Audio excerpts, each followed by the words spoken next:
So hello student, कैसे हैं आप सब। तो स्वागत है आप सबका फिर से हमारे यूट्यूब चैनल हिंदी क्लासेस में।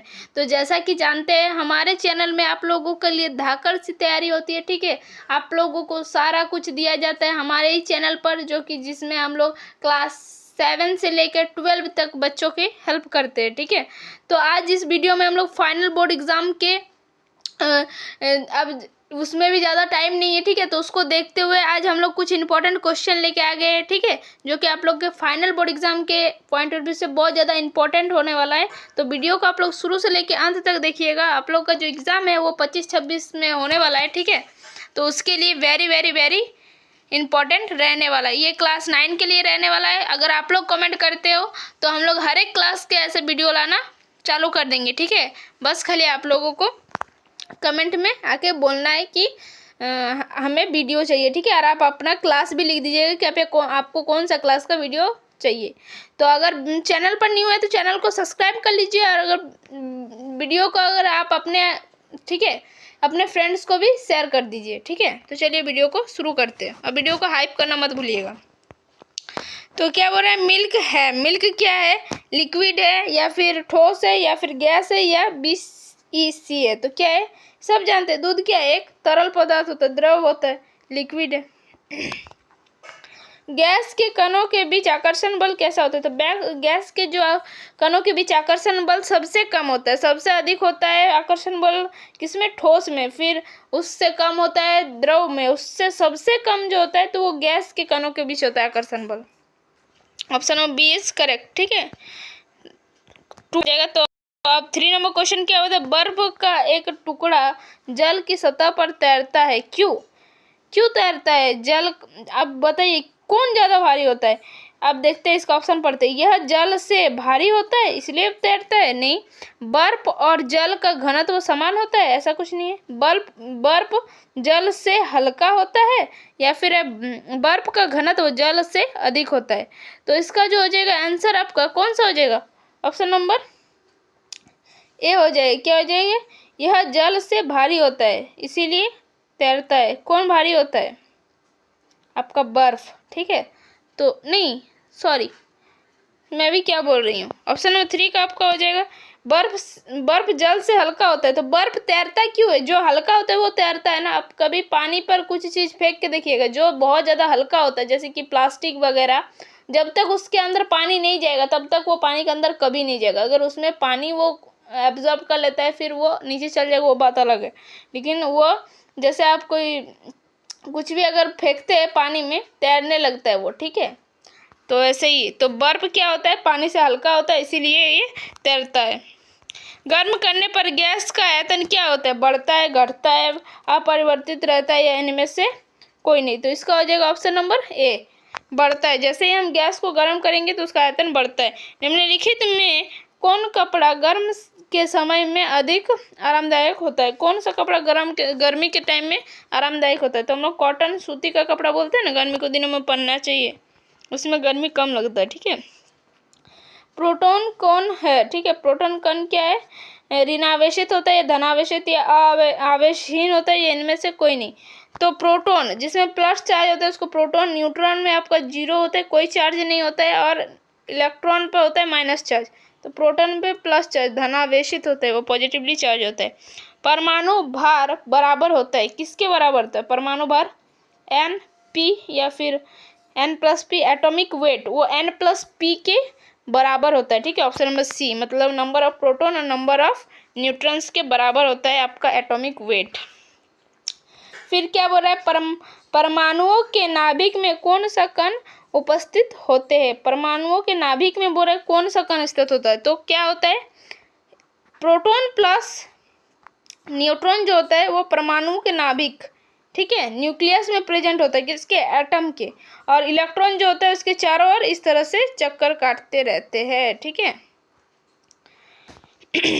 फिर बोल रहे इनमें कौन अक्रिय गैस है। अक्रिय मतलब इनर्ट गैस। ठीक है, इनर्ट गैस जैसे कि आपका इसका फॉर्मूला भी होता है शॉर्ट, फिर ऐसे भी आप लिख सकते हैं हीलियम, सॉरी ये हीलियम है, सबसे पहले He हीलियम, देन उसके बाद नियॉन, आर्गन, फिर इस तरह से आप लिख सकते हैं helium, neon, argon, krypton, radon, xenon, इस तरह से आप लिख सकते हैं। ठीक है, तो इसमें से देखिए इनमें से कोई है, नियॉन है, एनी। ठीक है, ऑप्शन नंबर 2, नियॉन को एनी सिंबल होता है। कैनाल किरणें किसका किरण पुंज है? ठीक है, तो किसका किरण पुंज होता है कैनाल किरणें? प्रोटॉन, इलेक्ट्रॉन, या फिर आपका न्यूट्रॉन, या अल्फा कण। तो इसका हो जाएगा ऑप्शन नंबर ए, प्रोटॉन के जो आपके क्या होते हैं, जो कैनाल रे होता है वो प्रोटॉन का ही किरण पुंज होता है।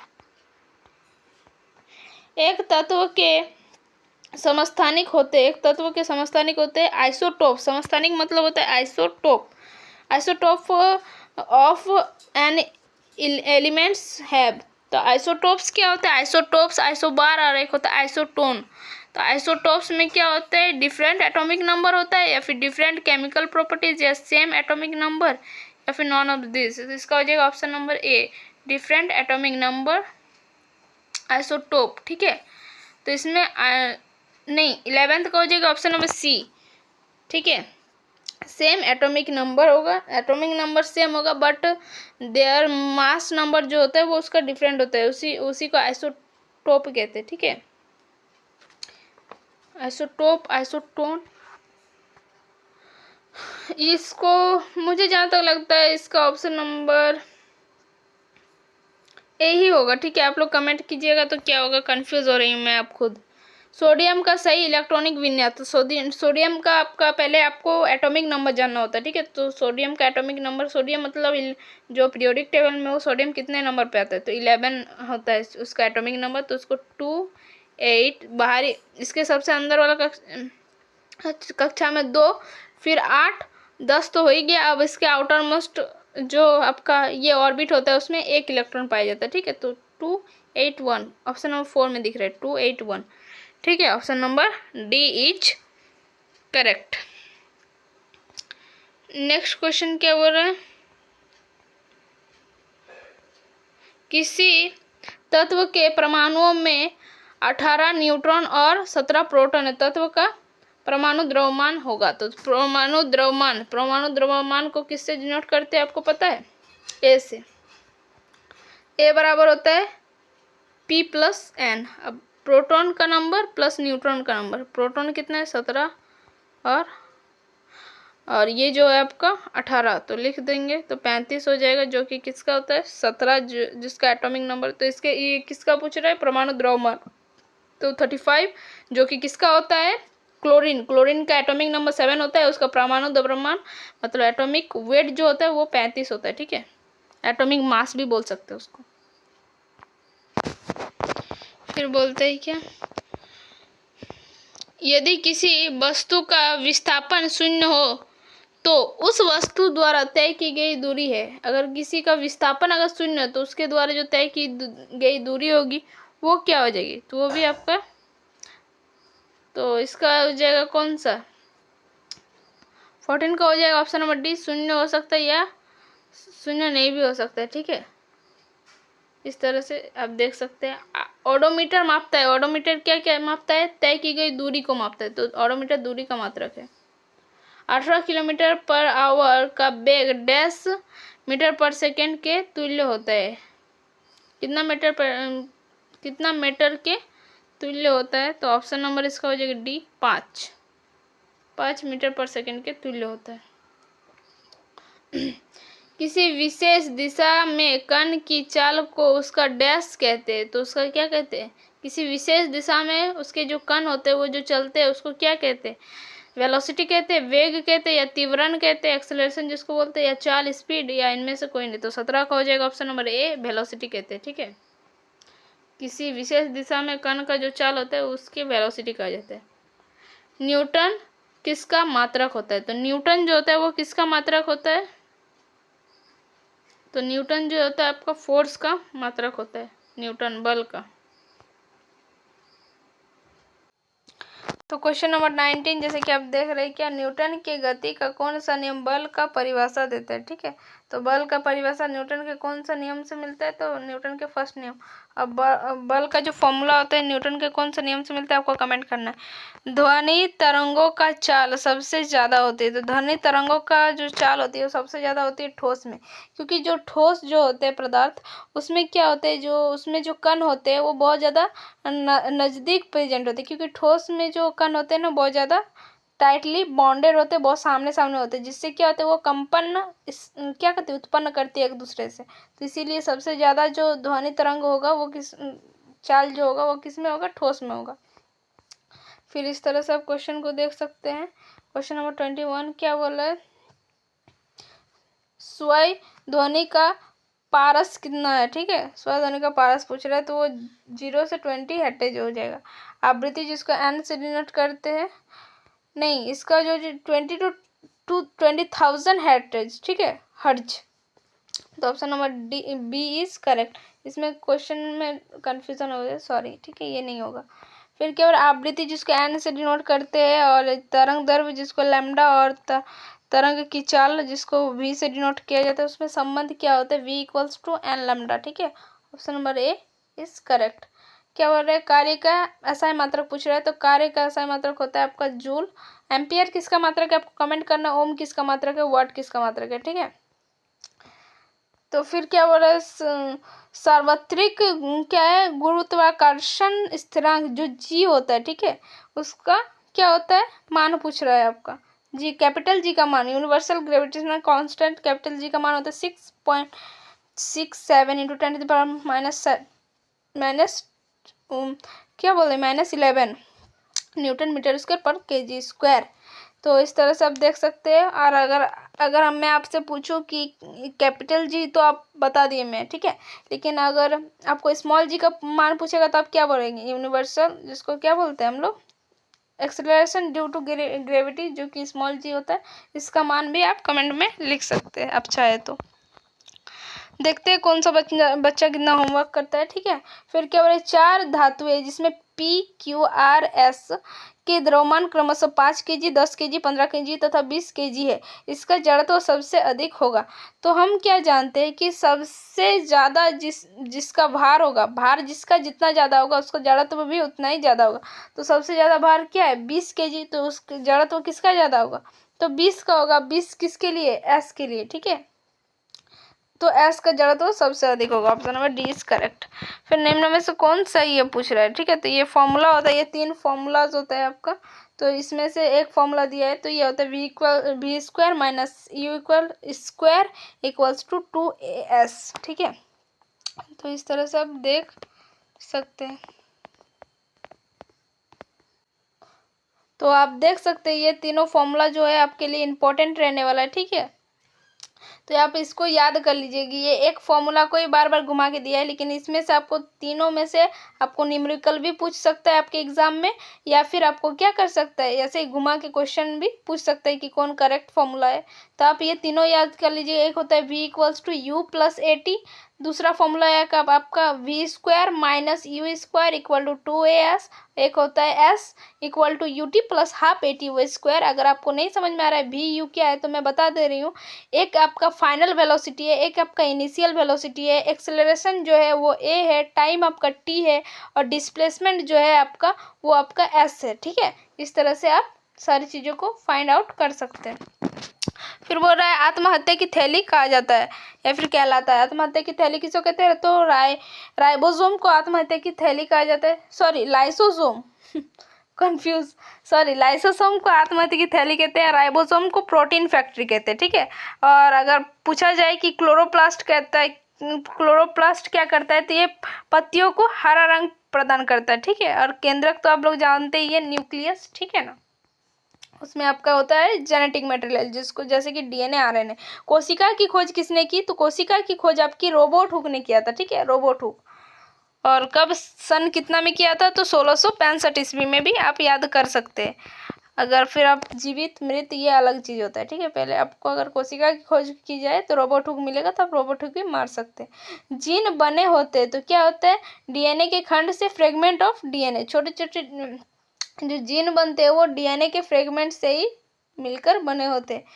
रंगीन प्लाज्मिड को क्या कहते हैं? रंगीन मतलब वो एक तो होता है ग्रीन प्लाज्मिड, ठीक है, जो कि हरा होता है, इसको तो क्लोरोप्लास्ट कहते हैं आपको, ठीक है। ठीक है, रंगीन, रंगीन मतलब होता है वो अलग अलग जो कलर का पाया जाता है, ठीक है। Coloured plasmid, plastid, sorry plasmid बोल रहे हैं, प्लास्टिड जो होता है, तो वो जो बोल रहा है रंगीन, रंगीन मतलब दूसरे कलर, जैसे कि आपका पत्ता जब येलो हो जाता है वो किसकी वजह से होता है? फ्रूट्स में जो डिफरेंट डिफरेंट कलर्स होते हैं वो किसकी वजह से होता है? येलो होता है वो किसकी वजह से आता है? तो वो किसकी वजह से आता है? तो वो आपका क्रोमोप्लास्ट की वजह से आता है, क्रोमोप्लास्ट। और जो ल्यूकोप्लास्ट होता है वो कलरलेस होता है। क्या होता है? कलरलेस।